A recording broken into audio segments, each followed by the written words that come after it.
Olá, Lídias, graça e paz. Chegamos em nossa lição de número 7. Vamos mais a uma aula da nossa escola bíblica dominical. Vamos orar? Senhor, nós te louvamos por tudo quanto o Senhor tem nos concedido, pela palavra que tem sido ministrada ao nosso coração. Te pedimos, Espírito Santo, que continue falando conosco e que através dessa palavra ministrada nós possamos dar frutos, ó Pai, para a obra e para o reino do Senhor, alcançando vidas para o céu. Em nome de Jesus, amém. Vamos à nossa lição de número 7, que tem a data de 16 de maio de 2021. E o tema da nossa lição hoje é o ministério de profeta. Semana passada nós falamos sobre o ministério de apóstolo e hoje falaremos sobre o ministério de profeta. Nesta aula, irmãs, nós falaremos sobre o dom ministerial de profeta na igreja cristã.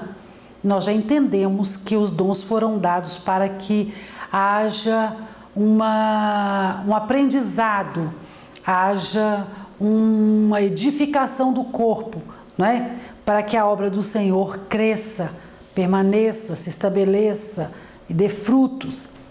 E o tema profeta é um tema que envolve dificuldades de interpretação, não é? E principalmente nos dias de hoje tem sido muito difíceis.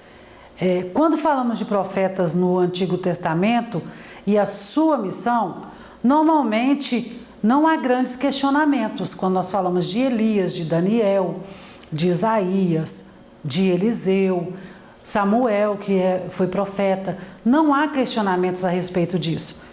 Mas no âmbito do Novo Testamento, quando nós vamos para o Novo Testamento, persistem algumas indagações. E Paulo, ele chama atenção para isso nas cartas de Coríntios, de Efésios, e ele vai falando sobre isso para chamar a atenção da igreja, essa igreja nova, essa igreja primitiva que surgiu após a ascensão de Jesus, né, ao céu.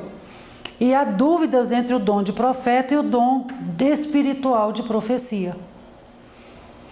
E é um dom ou é um ofício?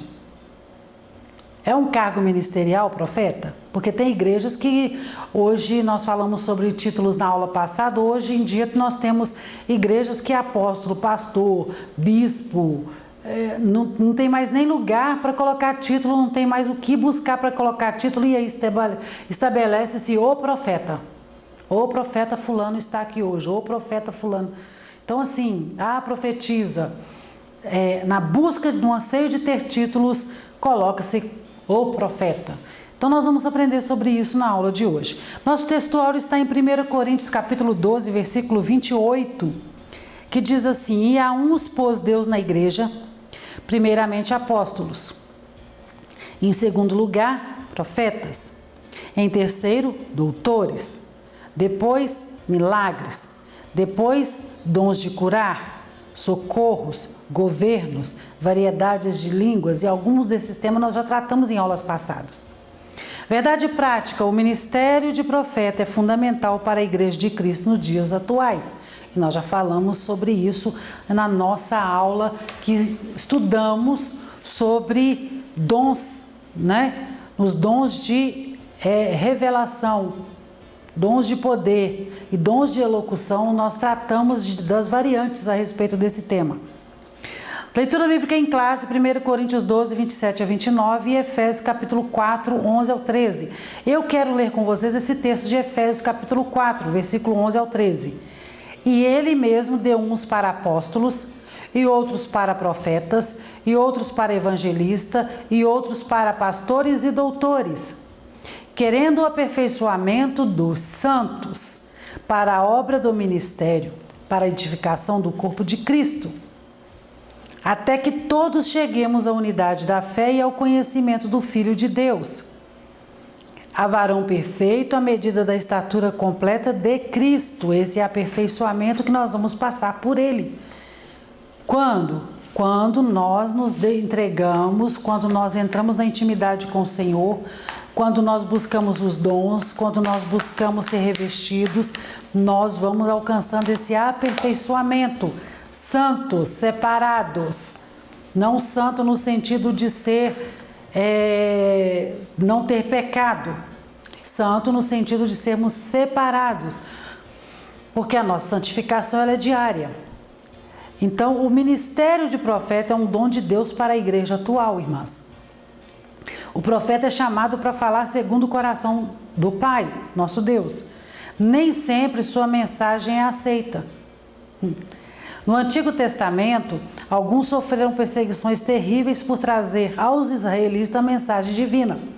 Falando outro dia aqui no culto, eu falei sobre Josafá, quando ele pergunta se tem um profeta do Senhor em meio aos homens de Jorão. E aí eles dizem, sim, tem um profeta aqui no meio do povo, mas não estava entre os profetas de Jorão, porque os profetas de Jorão profetizavam somente aquilo que o rei queria ouvir. E aí Jorão não queria ouvir o que Deus tinha para falar com ele. Quando Josafá fala, não tem um homem de Deus aqui que possa profetizar, aí os que estão à volta localizam rapidamente quem? Eliseu, que estava separado. Quando Eliseu chega diante de Josafá e Jorão, ele diz assim, olha, em respeito ao senhor rei Josafá, estou colocando nas minhas palavras, irmãs, eu vou falar, porque se for só por causa de Jorão, eu vou me calar. E aí ele pede que traga alguém que possa tocar uma harpa enquanto o Senhor fala com ele, para ele falar, profetizar aquilo que o Senhor tinha para Josafá. Para Josafá, porque Josafá era um rei que temia o Senhor, que ainda buscava nos profetas de Deus, homens de Deus para falar. Então, no Antigo Testamento, esses profetas eram perseguidos. Tanto que Elias, que é antecessor de Eliseu, correu de Jezabel, porque ela queria matar Elias. Em o Novo Testamento, os profetas não perderam a preeminência. Eles, juntamente com os apóstolos, eram as colunas da igreja. Atualmente, temos a Bíblia, a profecia maior. Porém, o Senhor continua a levantar e usar seus porta-vozes para revelar sua mensagem ao povo. Ainda há profetas, Osana? Ainda há homens e mulheres que temem ao Senhor e que só falam segundo a vontade do Senhor, segundo a ordem do Senhor. Nossa introdução. A lição desta semana versa sobre o dom ministerial de profeta. E estudaremos alguns aspectos deste dom à luz da Bíblia, mas também considerando o contexto histórico e cultural do Antigo e do Novo Testamento. Em que tempo estavam esses profetas que eram usados por Deus? O ministério de profeta é altamente importante para os nossos dias. A Bíblia diz que não havendo profecia, o que acontece? O povo perece. Pois, de acordo com o ensino dos apóstolos, tal ministério tem um valor excelso para a igreja de qualquer tempo e lugar. Primeiro tópico, o profeta do Antigo Testamento. Quem era esse homem? Quem era essa mulher de Deus que se levantava para falar em nome do Senhor? Tinha profetisa naquela época, Osana? Sim. Podemos citar uma? Podemos. Uda era profetisa. Então vamos lá. Primeiro subtópico, o conceito do que era esse profeta. O profeta do Antigo Testamento era a pessoa incumbida por falar em nome de Deus. E aí vamos fazer uma paradinha aqui. Havia também a pessoa do sacerdote. Muita gente confunde sacerdote com profeta. Acha que profeta e sacerdote era a mesma coisa. Não, não era. Sacerdote, irmãos, é aquele que representava o povo diante do Senhor, diante de Deus.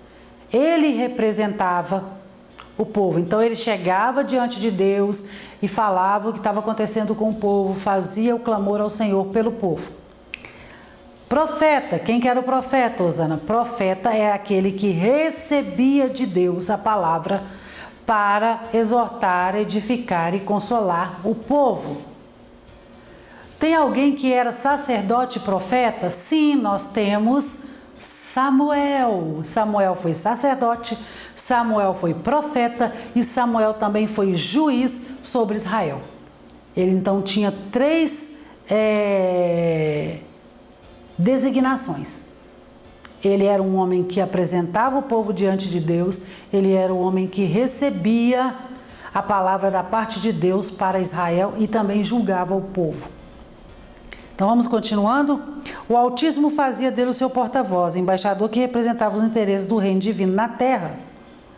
Quando Deus levantava um profeta, designava-o para falar a toda a nação israelita e até mesmo aos povos ou nações estranhas. Uai, Osana, não falava só para o povo de Israel, não? Não falava só para o povo de Israel, não. Daniel, quando estava na corte do rei, na Babilônia, ele falou para gente que não era de Israel, reis que não foram constituídos sobre a nação de Israel, onde o povo de Israel era escravo, mas Daniel estava no palácio e profetizou para esses homens e trouxe revelação do que estava acontecendo dentro do palácio, não é? Ao longo de toda a história veterotestamentária, o Senhor levantou homens e mulheres para profetizar em seu nome. Veterotestamentário quer dizer Velho Testamento, irmãs. Samuel, o último dos juízes e o primeiro dos profetas, para a nação de Israel. Como Deus levantou esses homens. Samuel, ele foi o último dos juízes sobre Israel. E ele profetizou para a nação de Israel. Elias e Eliseu. A profetisa Uda, que eu falei para vocês, essa referência está em 2 Reis, capítulo 22. Leiam, por favor, irmãs. E muitos outros, como os profetas literários Isaías, Jeremias e Daniel. O que é profeta literário, irmã Osana? São profetas que escreveram livros, que tem o livro a respeito da profecia dele. Tinha muitos profetas. Mas você não tem o livro de Eliseu nem o livro de Elias. Você tem o livro dos reis, que relata as passagens com esses profetas. Mas Isaías escreveu um livro a respeito da profecia. Jeremias também escreveu. Daniel também escreveu. Esses são chamados profetas maiores. Nós já estudamos isso em algumas lições aí, quando falamos sobre profetas maiores e menores.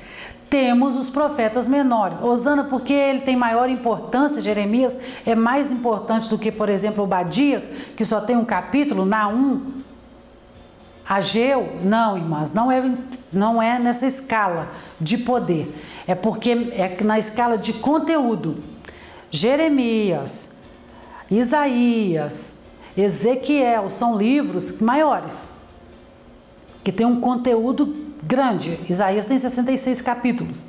Quando nós pegamos os profetas menores, Oséias, Obadias, Amós, Naum, eles têm um conteúdo menor, por isso são maiores e menores.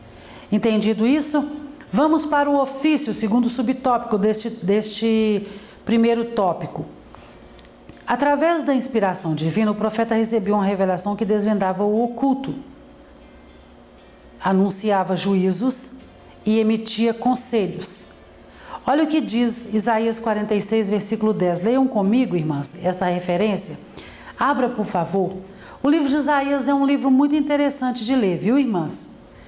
Muito, muito interessante de ler. São 66 capítulos, mas se você tiver tranquilidade, você consegue ler todo o livro de Isaías e é muito edificante a palavra.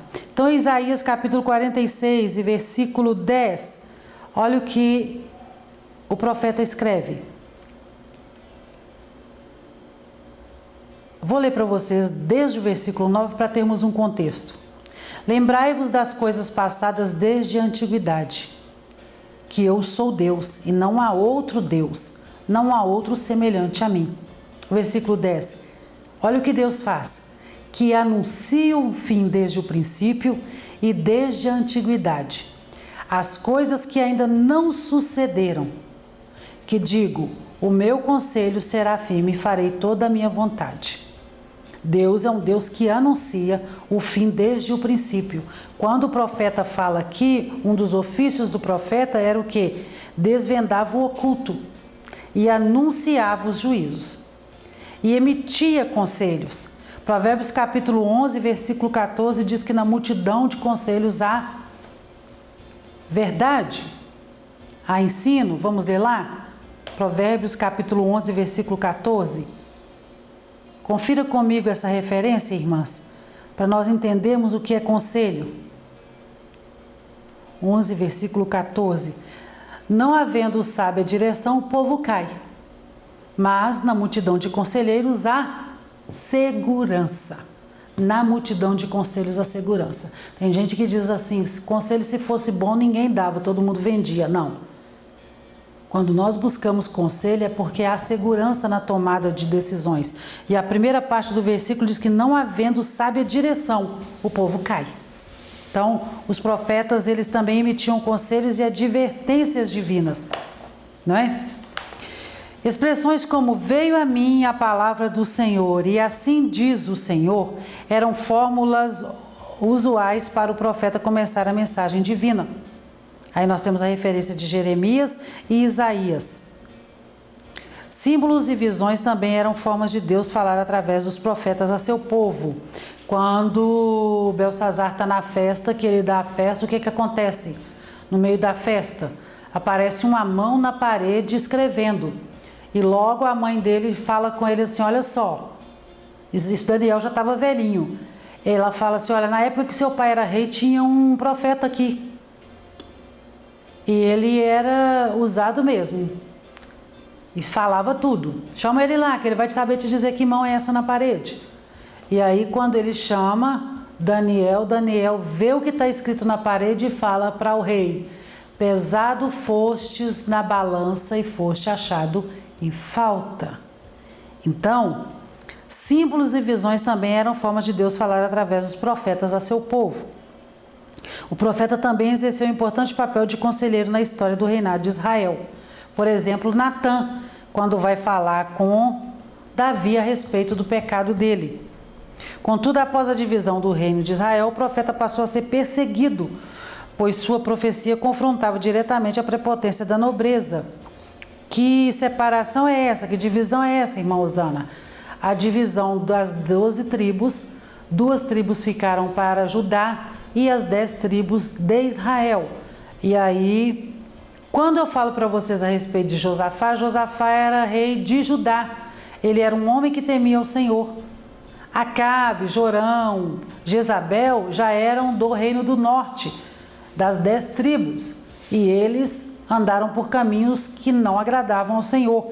Por isso mesmo Jezabel perseguiu Elias, porque Elias confrontava Jezabel. Então, a dissimulação dos sacerdotes e a injustiça social, tudo isso a profecia confrontava. O profetismo é o nosso terceiro subtópico. De acordo com o dicionário teológico da CPAD, o profetismo foi um movimento que surgiu no período aproximado do século VIII a.C., tanto em Israel quanto em Judá. O objetivo desse movimento era restaurar o monoteísmo hebreu, combater a idolatria, denunciar as injustiças sociais. Havia um só Deus, é um só Deus, o Deus Todo-Poderoso. Combater a idolatria. E aí eu quero entrar numa questão com vocês, muito pertinente a respeito de idolatria, a respeito de profeta, irmãs. Todo mundo acha que idolatria é só imagem. Mas idolatria também é um cantor, uma cantora, um líder, né? Hoje em dia está muito fácil tudo isso, você pegar alguém como exemplo e aquilo ali fazer ser o centro da sua vida, isso é idolatria. Se a pessoa coloca na rede social que está triste, você também fica triste, abalado, porque aquele ser que você ama, que você colocou num pedestal, humano como eu e você, está triste, aí você se acaba. Se apareceu que a pessoa fez alguma coisa errada, você já desaba, meu mundo caiu porque a fulana que eu seguia fez um trem errado. Isso é idolatria. Mas no contexto de profetas que nós estamos agindo aqui, falando aqui, ensinando aqui, tem muita gente idolatrando o profeta hoje. É o irmão, glória a Deus, aleluia, porque o Senhor usa o irmão e a irmã, eu creio. Já falei com vocês, eu creio. Mas nós não podemos idolatrar homens e mulheres porque são usados por Deus. Quem usa o vaso é Deus. Se Deus não falar na boca da pessoa, não acontece nada. Deus falando ou não falando, ele continua sendo um homem e mulher como eu e você. E o que acontece quando nós endeusamos essas pessoas, como nós idolatramos esses profetas, fazemos deles o nosso altar particular de adoração? por ser usado por Deus, nós matamos essas pessoas. Por que nós vamos matar essas pessoas? Porque nós começamos a idolatrá-las. Então esse movimento que surgiu foi justamente esse. Para restaurar o lugar de culto, combater essa idolatria. Outra coisa, denunciar as injustiças sociais. Como assim, irmã Osana? Tiago capítulo 4, versículo 17 diz assim que aquele que pode fazer o bem e não faz, comete pecado. Quando nós nos omitimos, quando nós deixamos de resistir às injustiças, passa a ser tudo normal, nós estamos pecando também. Quando nós não fazemos ao bem quem nós podemos fazer, nós pecamos também. Proclamar o dia do Senhor. Nós precisamos anunciar que Jesus está voltando. Tudo que está acontecendo à nossa volta mostra que Jesus está voltando, está muito mais perto da volta do Senhor, mas nós nos omitimos, nós deixamos de falar disso. E reavivar a esperança messiânica. O livro de Isaías, o profeta Isaías é chamado de profeta messiânico, porque quando eu falo para vocês, leiam o livro de Isaías, os 66 capítulos vem falando a respeito dessa vinda do Messias. Fala sobre como ele seria morto. Capítulo 53 de Isaías, que é maravilhoso, que nos confronta. Quando nós pensamos que alguma coisa é sobre nós, ele diz assim, porque ele foi moído pelas nossas transgressões, o castigo que nos traz a paz estava sobre ele e pelas suas pisaduras nós fomos sarados. Ele foi levado como ovelha ao matadouro. Isaías está falando sobre como seria a morte do Senhor Jesus, para que eu e você tivéssemos resgate, para que eu e você fôssemos salvos. Então, foi nesse tempo que os verdadeiros profetas de Israel foram cruelmente surrados, presos e mortos. O que acontece com Jeremias? Lá pelo capítulo 38, 37, 38, se eu não estou equivocada, ele é lançado num poço, porque ele havia profetizado para o rei, olha, vai acontecer isso e isso. Rei, volta atrás no que você está fazendo. Se você se arrepender, se você se deixar ser levado, a pena será menor. Mas o que o rei diz? Não, vou não. E aí os príncipes chegam para o rei e falam assim, você está sem moral. Pega Jeremias, que está falando tanta coisa ruim contra nós, e joga ele no poço. E o rei, para agradar os príncipes, faz o quê? Joga o profeta Jeremias no poço. Então, irmãs, Bíblia, conheçam a palavra. A síntese do nosso tópico 1 é: os profetas do Antigo Testamento falavam em nome de Deus, em primeiro lugar para a nação de Israel, em segundo para povos estranhos. Vamos já então ao nosso segundo tópico, o profeta no Novo Testamento. A importância do termo profeta no Novo Testamento. Como já vimos em Efésios 4:11, são mencionados 5 ministérios que exerciam papéis fundamentais na liderança da igreja. Quais são? Apóstolo, profeta, evangelista, pastor e doutor. Não por acaso o termo profeta aparece na segunda posição da lista apresentada em 1 Coríntios capítulo 12, versículo 28 e em Efésios 4:11. O profeta é identificado 3 vezes na epístola aos Efésios como alguém que acompanhava os apóstolos. A Bíblia afirma que os concidadãos dos santos e da família de Deus estão edificados sobre o fundamento dos apóstolos e dos profetas. Aqui a Bíblia denota a importância do ministério do profeta na liderança da igreja do primeiro século. Por que os dons foram dados? Os dons foram dados para o aperfeiçoamento dos santos. E este aperfeiçoamento dos santos, o que Paulo escreve aos Romanos capítulo 12, versículo 2? Que nós devemos ser transformados, não é, irmãs? Vamos ler? Deixa eu abrir minha Bíblia aqui, Romanos capítulo 12, versículo 2, a nossa mente ser renovada. Capítulo 12, versículo 2, Paulo escreve assim: não vos conformeis com este mundo, mas transformai-vos pela renovação do vosso entendimento, para que experimenteis qual seja a boa, agradável e perfeita vontade de Deus. Quando o Senhor levanta os profetas em sua casa, para aperfeiçoamento do corpo, que somos nós. A nossa mente ela vai sendo transformada, nós não nos conformamos, mas nós somos transformados.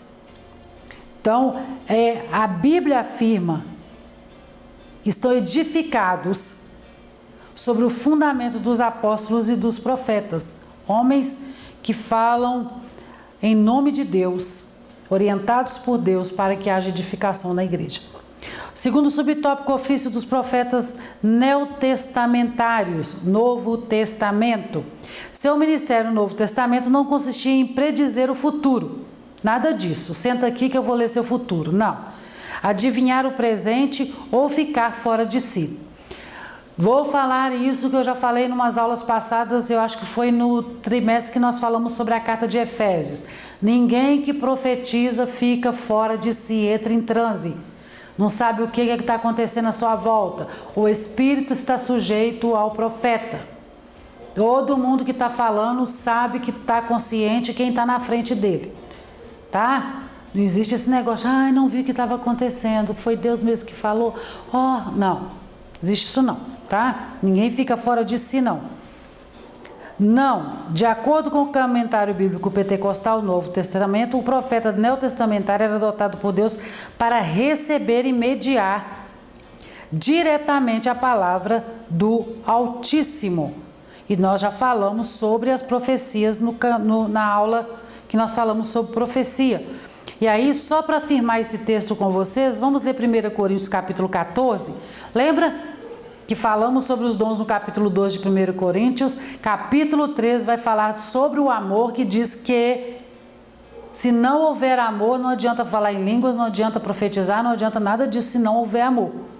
Porque o amor é o fundamento de todas as coisas. E quando ele fala no capítulo 14, ele vai falar sobre o dom. E aí tem uma especificação aqui no versículo 3, 14, 3. Mas o que profetiza fala aos homens para edificação, exortação e consolação. Esse é a especificação da profecia. Por que a profecia? Para que a profecia? Apesar de algumas vezes predizer o futuro, conforme instrui-nos a Bíblia do Estudo Pentecostal, seu ofício, qual que é o ofício da profecia? Consiste em proclamar e interpretar a palavra de Deus por vocação divina, com vistas à admoestação, exortação, ânimo, consolação e edificação da igreja. Não é para ninguém sentar na frente do profeta e me diz o que vai acontecer amanhã comigo. Não é isso, irmãs. Tá? Não é. Muita gente usa e abusa do que é o dom de profecia. E nós temos que tomar cuidado. Era dever do profeta do Novo Testamento, assim como para o Antigo Testamento, desmascarar o pecado, proclamar a justiça, advertir do juízo vindouro e combater o mundanismo e frieza espiritual entre o povo de Deus. Por causa da mensagem de justiça que o profeta apresenta em tempos de apostasia e confusão espiritual, inclusive na igreja. Não há outro jeito, ele fatalmente será rejeitado e perseguido por muitos. Há um perigo muito grande desse profeta apanhar bastante. Quando nós falamos sobre a Bíblia ser a profecia, e aí nesse tópico que fala sobre, primeiro tópico que fala aqui sobre assim diz o Senhor, veio a mim a palavra do Senhor. Quando nós estamos ministrando a palavra, que nós abrimos a Bíblia para ler um texto e falar para a igreja, nós estamos fazendo uso dessa palavra profética, porque nós entendemos que a Bíblia é a boca de Deus falando para nós. O Espírito Santo inspirou homens a escrever aquilo que está ali e é a profecia para nós. Então, quando eu falo da palavra de Deus, eu estou falando da profecia para exortar a igreja, para consolar a igreja, para edificar a igreja.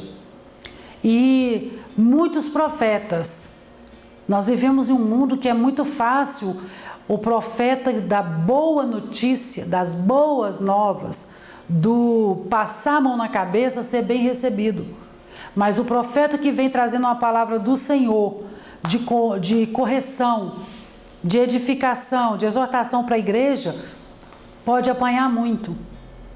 Porque este é rejeitado. Muita gente pode dizer, isso não é de Deus não, Deus não fala isso, Deus não ia falar isso não.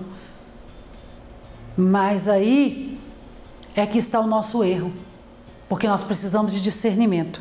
Nosso terceiro subtópico diz assim, o objetivo do dom ministerial de profeta. A função do profeta do Novo Testamento é apresentada por Paulo no mesmo bloco dos versículos em que ele menciona os 5 ministérios em Efésios. Ou seja, o profeta é chamado por Deus a levar a igreja de Cristo a uma plena maturidade, correção, edificação, consolação, tratar mesmo o povo para que o povo tenha maturidade. Pois como organismo vivo, a igreja do corpo de Cristo deve desenvolver para edificação em amor, para que tal seja uma realidade. Os profetas do Senhor devem desempenhar suas funções capacitados e dirigidos pelo Espírito Santo. Sem a direção do Espírito Santo não há como profetizar. A igreja que rejeitar os profetas de Deus caminhará para a decadência. Toda igreja que rejeita os profetas de Deus está em decadência, irmãs, desviando-se para o mundanismo e liberalismo. Quanto aos ensinos da Bíblia, muita igreja não prega mais os ensinos da Bíblia. Eles têm o próprio código deles de ética, de moral, estatuto. Não, o homem faz um estatuto para a igreja onde ele isola o que a Bíblia instrui para o corpo. Então a Bíblia é só mera figuração para você ler um Salmo 23 ou um Salmo 91 na sua casa. Quando eu digo para você, irmã, estude a palavra, leia a Bíblia, mesmo que você leia no seu tempo, você não vai ler toda a Bíblia em 1 mês, 2 meses, 3 meses, sair desesperada lendo. Leia cada livro da Bíblia com atenção, estudando a palavra, anotando daquilo que você tem em dúvida, para você tirar, esclarecer essa dúvida, mas leia a palavra. Não deixe a sua Bíblia ser só um livro de figuração na sua mesa, na sua cabeceira da cama. Tem igrejas que não mais pregam nada do que está na Bíblia. Ensina-se o estatuto da igreja. Os profetas calaram. Muitas igrejas calaram os profetas. Se ao profeta não for permitido, irmãs, trazer a mensagem de repreensão e de advertência, denunciando o pecado e a injustiça, então a igreja já não será o lugar onde possa ouvir a voz do Espírito Santo. E é por isso que nós nos reunimos como corpo de Cristo, nessa casa, nessa igreja. Porque nós cremos ainda que o Espírito Santo de Deus tem homens e mulheres usados para nos ensinar, para nos falar. Então, fechando esse tópico 2, diz assim, os profetas no Novo Testamento desempenhavam um importante papel de liderança nas igrejas locais. É disso que o Senhor tem buscado em cada um de nós, desempenhar essa função. Deixar que o Espírito Santo fale à igreja, traga exortação, traga edificação, traga consolo à igreja de Cristo. Vamos ao nosso terceiro e último tópico, discernindo o verdadeiro profeta do falso. Esse é um risco que nós estamos correndo, abundantemente correndo esse risco.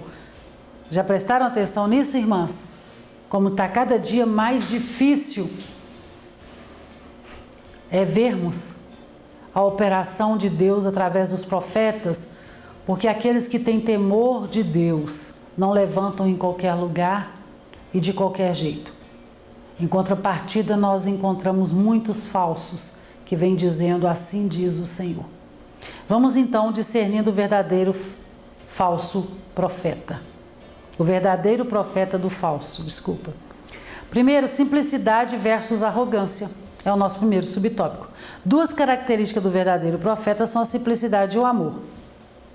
Ainda que a palavra seja de juízo, o coração do profeta transborda de amor e a sua conduta simples demonstra a quem ele está servindo, o Deus de amor. Eu disse para vocês em algumas aulas passadas em que tratávamos de profecia, que Deus não envergonha ninguém. O Senhor não vai levantar um profeta no meio do povo, em qualquer lugar, ou mesmo na sua casa, para poder acabar com a sua raça. O Senhor vai levantar um profeta para te exortar, sim, vai te corrigir às vezes você vai sentir o couro arder com a palavra que o Senhor vai falar com você. Mas vai ser com amor. Você não vai sair dali morta, você vai sair dali exortada e edificada, dizendo: eu preciso me corrigir porque o Senhor cobrou de mim isso. Mas o profeta não é seu inimigo, o profeta não se julga superior a você e ele não te humilha nem te envergonha. Isso não é de Deus, tá? Primeira coisa, o profeta não sai colocando juízo na vida de ninguém, dizendo que Deus vai te matar se você não fizer isso. Irmãs, cuidado, cuidado, cuidado com os falsos profetas, tá? Lembremos-nos de Jeremias 38, versículo 14 ao 27, se vocês puderem ler. É muito importante esse texto. Oséias, capítulo 8, versículo 12. E do próprio Senhor Jesus em Mateus 23, 37. Já o falso profeta só pensa em si, em seu status e benefícios.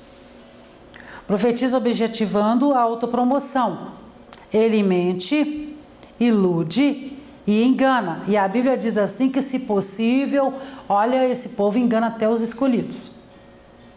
Quando eu falo para vocês, nós falamos sobre discernimentos de espírito. Irmãs, busca discernimento. Porque um profeta, ele pode vir falando em nome do Senhor e parecer ser verdade sim. E você chorar e ficar altamente emocionado e acreditando naquilo e aquilo não foi Deus. Irmã Osana, mas acontece, assim acontece, não é só hoje não. Jeremias já foi confrontado com isso. O que acontece no texto aqui, ó, lembremos-nos de Ananias, o profeta mentiroso que enfrentou Jeremias. Um profeta mentiroso enfrentando um profeta de Deus, o verdadeiro. No Jeremias capítulo 28, versículo 10 e 12. Vamos ler esse texto só rapidinho. Nós já estamos no último tópico, mas eu quero ler com vocês. Jeremias, a ousadia, o tamanho da ousadia da pessoa. Capítulo 28, versículo 10.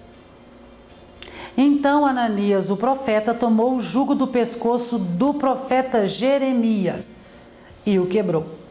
E falou Ananias aos olhos de todo o povo, dizendo: olha, irmãs, como que é a pessoa. Assim diz o Senhor: assim quebrarei o jugo de Nabucodonosor, rei da Babilônia, depois de passados 2 anos completos, de sobre o pescoço de todas as nações. E Jeremias, o profeta, se foi, tomando o seu caminho. Vou ler o versículo 12. Mas veio a palavra do Senhor a Jeremias. Aí foi a palavra do Senhor a Jeremias, o profeta de verdade. Depois que Ananias, o profeta, quebrou o jugo de sobre o seu pescoço, dizendo: vai e fala a Ananias, dizendo: assim diz o Senhor: jugos de madeira quebraste, mas em vez deles farei jugos de ferro. Porque assim diz o Senhor dos Exércitos, Deus de Israel: jugo de ferro pus sobre o pescoço de todas essas nações, para servirem a Nabucodonosor, rei da Babilônia, e servi-lo-ão, e até os animais do campo lhe dei. E disse Jeremias, o profeta, a Ananias, o profeta: ouve agora, Ananias, não te enviou o Senhor, mas tu fizeste que este povo confiasse em mentiras.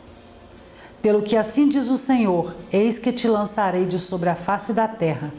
Este ano morrerás, porque falaste em rebeldia contra o Senhor. E morreu Ananias, o profeta, no mesmo ano, no 7º mês. Ele era tão ousado, Ananias, que ele chega diante de Jeremias, que era um profeta de Deus, e profetiza uma mentira, dizendo que assim diz o Senhor. E quantos não fazem isso hoje, irmãs? Quantos não fazem isso hoje? Muito em função de que nós queremos ouvir bênção. Nós queremos ouvir profecia de bênção, de bênção, de bênção, de bênção, de bênção. Não nos importamos nem saber a fonte daquilo ali. O povo de Israel, em Isaías capítulo 30, versículo 10, leia lá também. Eles falam assim: olha, não importa o que você vai dizer para nós, fala aos profetas. Olha, não importa o que vocês estão vendo, eu quero que vocês digam para nós que está tudo bem, que a gente está fazendo bonitinho, que está tudo ok, que podemos continuar fazendo tudo isso. E hoje, essa geração que nós vivemos não está muito diferente, não. Só quer ouvir bênção. Vai na igreja, se tem uma palavra de exortação, uma palavra que trata o caráter do homem, não volto mais naquela igreja não. Aquele pastor lá tem a palavra muito pesada. Eu não volto mais naquela igreja. Por quê, Osana? Porque aquele pastor lá falou umas coisas que me ofendeu, porque ele falou sobre isso e isso. Mas se ele tivesse falado, vinde como estáis, permaneceis como sois, fazendo tudo de errado, que aqui é seu lugar, você pode ficar bonitinha fazendo tudo de feio? Ah, todo domingo eu estava lá. Irmãos, nós temos que tomar cuidado. Nós precisamos crescer. Nós precisamos aprender do Senhor e colocar em prática na nossa vida. Não adianta eu me alimentar e não colocar em prática. Eu só vou ficar gorda. Eu não vou criar músculos, meus tendões não vão ser firmes. Nós precisamos nos alimentar do que é a verdade e colocar a verdade em prática na nossa vida. Segundo subtópico, pelos frutos os conhecereis. Uma advertência séria de Jesus para os seus discípulos foi acerca da precaução com falsos profetas. Como reconhecê-los? Jesus disse que os reconheceríamos pelos seus frutos. Mateus 7,15, versículo 20. Pois o resultado ou o fruto do que o profeta diz e faz revela o seu caráter. Logo você conhecerá de onde procede a árvore, quer dizer, o profeta. Mateus 7, vamos ler Mateus 7? Acho que essa é a última referência desse tópico, nessa aula. Vamos lá? Mateus 7, versículo 20. Olha o que Jesus diz a respeito dos profetas. Versículo 20. Portanto, pelos frutos os conhecereis. Nem todo que me diz Senhor, Senhor, entrará no reino dos céus, mas aquele que faz a vontade de meu Pai que está nos céus. E é pelos frutos. Nem todos que dizem Senhor, Senhor, mas aquele que faz.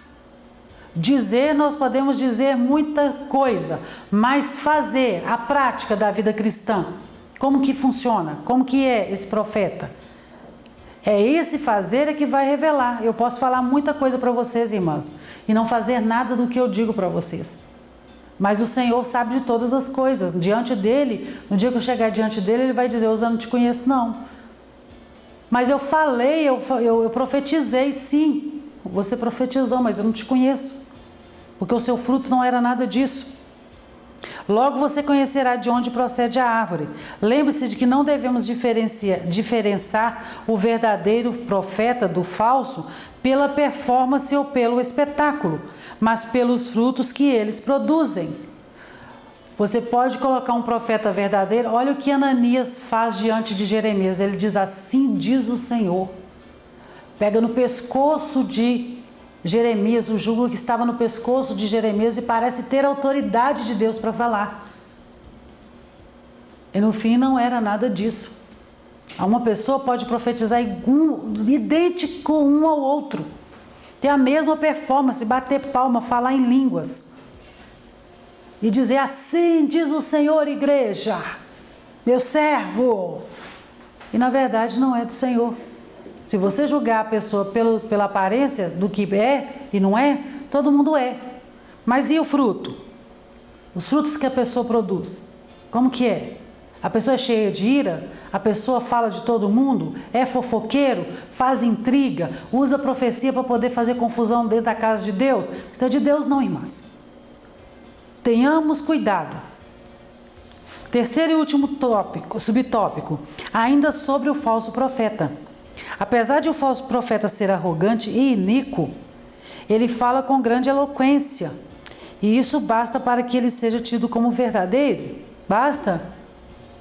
Na obra Assim Diz o Senhor, que é um livro da CPAD, John Bevere diz que falsos profetas são aqueles que ministram em nome de Jesus nas nossas igrejas e conferência, os que partem o coração dos justos, e que, embora o ministério seja apresentado em nome de Jesus, não é desempenhado pelo seu Espírito. Não tenham medo. Na autoridade do Espírito de Deus, acautele-se dos falsos profetas. Seja prudente. O Espírito Santo, mediante o Evangelho, te fará discernir a procedência desses enganadores. Não se deixe conduzir por eles. Muitos estão usando os púlpitos. Muitos são conferencistas internacionais, mas vivem uma mentira. Não são nada daquilo que estão dizendo ali. E nós precisamos ter discernimento. Como que eu busco isso, Osana? Buscando no Senhor. Senhor, me dá discernimento. Eu estou ouvindo a palavra que a pessoa está ministrando ali, mas eu estou falando, Espírito Santo, é isso mesmo? É verdade tudo isso? É o Senhor mesmo ali?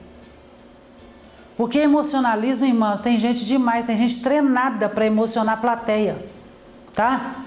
Não tem nada de Deus naquilo ali. É só uma técnica usada para emocionar a plateia. Uma vez eu estava numa igreja no sul do Brasil e o pastor, no final do culto, avisou para os cooperadores: não faltem à nossa reunião da próxima semana, porque nós traremos um irmão do Rio de Janeiro que vai nos ensinar como emocionar a igreja e animar o culto. Eu fiquei tão passada com aquilo, porque eu sou da época que quem põe fogo no culto é o Espírito Santo. Coração, jejum, palavra, louvor levado ao Senhor de coração, palavra vinda do trono do céu. Não precisa ser nenhum conferencista, basta ser um homem ou uma mulher cheia do Espírito Santo. Não precisa ser PhD em teologia, não. Ele só precisa ser direcionado pelo Espírito Santo. E o fogo pega na igreja, no culto de oração. Hoje, que tarde maravilhosa que houve no grupo das mensageiras, com a oração das nossas irmãs, o Espírito Santo enchendo as mulheres. Mas não, vou convidar uma pessoa para vir aqui no culto ensinar como que faz um culto ficar animado. E eu perguntei para os meus colegas que estavam comigo onde foi parar o Espírito Santo, naquela igreja. Nós precisamos ter cuidado, irmãs, discernir a procedência daquilo que nós estamos ouvindo. Não nos deixarmos conduzir pelos falsos profetas. Mas nós só vamos chegar ao conhecimento disso se nós tivermos intimidade com o Senhor, andar com Ele, buscar nele, conheçamos e prossigamos em conhecer o Senhor, é o que Oséias diz no capítulo 6. Vamos à nossa conclusão? Acabamos de estudar o exercício do ministério de profeta no Antigo e no Novo Testamento. Vimos que tal ministério, juntamente com o dos apóstolos, era um dos pilares na liderança da igreja do primeiro século, Efésios capítulo 2, versículo 20. Apesar de, ao longo da história da igreja, o ministério de profeta ter perdido preeminência, sabemos o quanto ele é importante para a vida espiritual da igreja de Cristo. O profeta do Senhor, com autoridade e sabedoria divina, deve desmascarar as injustiças, o falso profetismo e primar pela edificação da igreja do Senhor Jesus. Nossa oração hoje, irmãs, é que Deus levante os legítimos profetas. Essa é a nossa oração. Senhor, levante os verdadeiros profetas.